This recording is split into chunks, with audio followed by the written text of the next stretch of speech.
Bonjour à tous et bienvenue pour cette nouvelle vidéo. Et en ce 18 décembre, je vais accueillir Maxime Herbeau, l'auteur de Agravel ou l'envers du temps, et qui aura plein de nouveautés en 2022. Il va donc nous présenter un petit peu, des petites lectures qu'il aime beaucoup en cette fin de vidéo.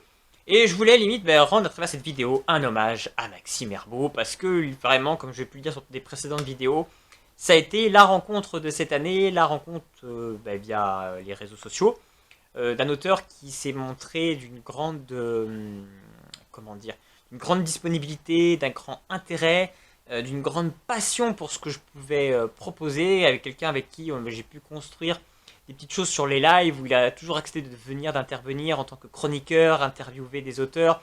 Il a toujours eu des questions pertinentes, toujours très bien construites, même quand je lui ai prévenu au dernier moment, il s'est toujours montré extrêmement disponible. Donc c'est quelqu'un que je ne peux que remercier de sa présence et de son soutien.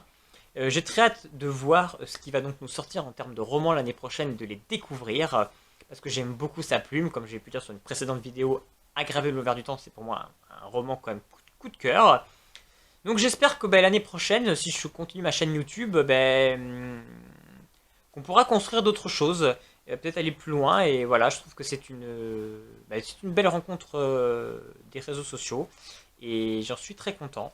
Et donc voilà, je voulais à travers ces quelques petites minutes le remercier très fort. Et donc je lui laisse la place pour ses présentations. Et nous on se retrouve demain pour une autre vidéo.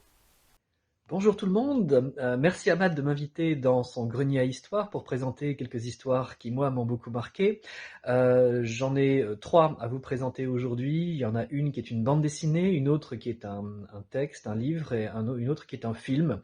Donc je vais commencer par la bande dessinée. Premier coup de cœur, cette bande dessinée de Haussmann et Dubois qui date de 1987. Je l'ai découverte quand j'étais enfant dans Spirou Magazine, une grande référence que je vous recommande. C'est une bande dessinée très particulière parce que Haussmann avait un style visuel très frappant et très personnel, inspiré de la peinture. La mise en couleur est magnifique. En plus, c'est une histoire totalement originale, une légende épique d'heroic fantasy avec une héroïne au caractère bien trempé, qui je pense pourrait beaucoup plaire à un public actuel d'ailleurs. Pour des raisons qui m'échappent, ça a été une bande dessinée qui a été oubliée pendant très longtemps, et ça a été réédité aux éditions Air Libre aux années 2000, c'était en 2001 la réédition, et ça a fait plaisir aux anciens fans de la première heure comme moi qui avaient beaucoup apprécié cette bande dessinée à l'origine. Donc je pense que c'est une lecture qu'on peut essayer de faire aujourd'hui. Ça doit pouvoir se trouver en occasion encore, j'imagine, je ne sais pas si c'est encore publié en neuf. Ça s'intitule donc Laïna, malheureusement on le voit à l'envers sur l'image, et c'était publié donc aux éditions Air Libre. Deuxième coup de cœur, Les Chevaliers de la Table Ronde de Jean Cocteau, un auteur que j'apprécie beaucoup, qui a énormément écrit en théâtre notamment, certaines pièces qui ont été adaptées par ses propres soins au cinéma, comme L'Aigle à deux têtes, que je recommande aussi particulièrement, La Belle et la Bête, qui est son film le plus connu et qui est magnifique. J'aime beaucoup le mythe arthurien et toutes les légendes liées à la quête du Graal. C'est un thème qui m'a toujours beaucoup fasciné.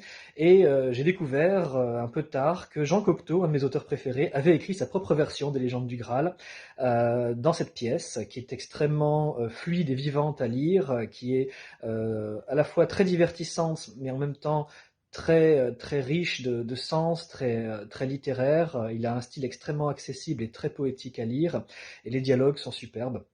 Et il revisite le mythe arthurien à sa façon, avec une plume qui n'appartient qu'à lui. J'ai beaucoup aimé cette pièce, donc je la recommande particulièrement. Ça peut être un peu difficile à trouver, il faut peut-être chercher une édition intégrale de Cocteau, parce que c'est pas sa pièce la plus connue, mais ça vaut le détour.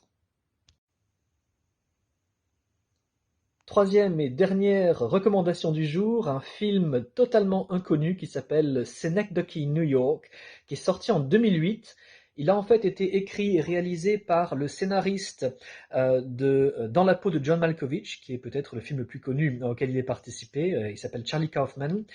Et c'est une histoire extrêmement étrange et intéressante, celle d'un auteur de pièces de théâtre. On reste dans le théâtre, qui va se voir offrir un budget illimité pour son prochain projet et il décide de faire une pièce qui va être aussi grande et aussi riche et imprévisible que la vie elle-même. Donc ça va lui prendre toute sa vie. Il va s'embarquer dans une histoire assez incroyable qui va l'emmener dans des endroits très imprévus et très étranges.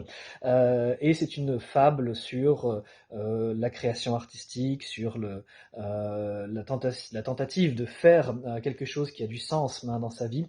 Et je recommande la vision de ce film qui n'est pas un film de Noël, il est un peu déprimant par moments, mais il est vraiment extrêmement intéressant à voir. Et voilà, j'ai fini. Merci encore Ahmad de m'avoir invité à partager mes coups de cœur pour son calendrier de l'Avent.